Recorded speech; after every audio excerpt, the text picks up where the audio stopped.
ದಕ್ಷಿಣ ಕನ್ನಡ ಜಿಲ್ಲಾ ಕಾಂಗ್ರೆಸ್ ಸಮಿತಿ ವತಿಯಿಂದ ಅಡ್ಯಾರ್ ಗಾರ್ಡನ್ ಸಭಾಂಗಣದಲ್ಲಿ ಹಮ್ಮಿಕೊಂಡಿದ್ದ ನವಸಂಕಲ್ಪ ಶಿಬಿರದ ಕಾರ್ಯಕ್ರಮದ ಬಳಿಕ ಕೆಪಿಸಿಸಿ ರಾಜ್ಯಾಧ್ಯಕ್ಷ ಸಲೀಂ ಅಹಮದ್ ಅವರು ಜಿಲ್ಲಾ ಕಾಂಗ್ರೆಸ್ ಕಚೇರಿಗೆ ಆಗಮಿಸಿ ಸುದ್ದಿಗೋಷ್ಠಿಯನ್ನು ಉದ್ದೇಶಿಸಿ ಮಾತನಾಡಿದರು.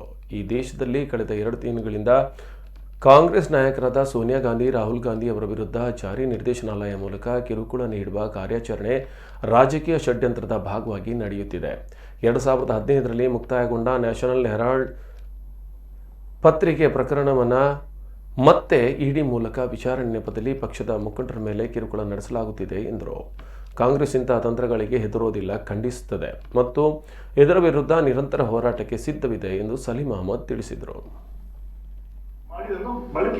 ದುರ್ಬಳಕೆ ಮಾಡ್ಕೊಡ್ತಾ ಇದ್ದಾರೆ, ಅದನ್ನ ಕೂಡ ತೀವ್ರವಾಗಿ ಖಂಡಿಸ್ತಾ ಇದ್ದೀವಿ. ನಿನ್ನೆ ನೋಡಿದ್ದೀವಿ, ಇವತ್ತು ನ್ಯಾಷನಲ್ ಹೆರಾಲ್ಡ್ 2015ರಲ್ಲಿ ಕ್ಲೋಸ್ ಆಗಿತ್ತು, ಮತ್ತೆ ಅದನ್ನು ಓಪನ್ ಮಾಡಿ ಕಿರುಕುಳ ಕೊಡಕ್ಕೆ ಇದನ್ನ ಕೆಲಸ ಮಾಡ್ತಾರೆ.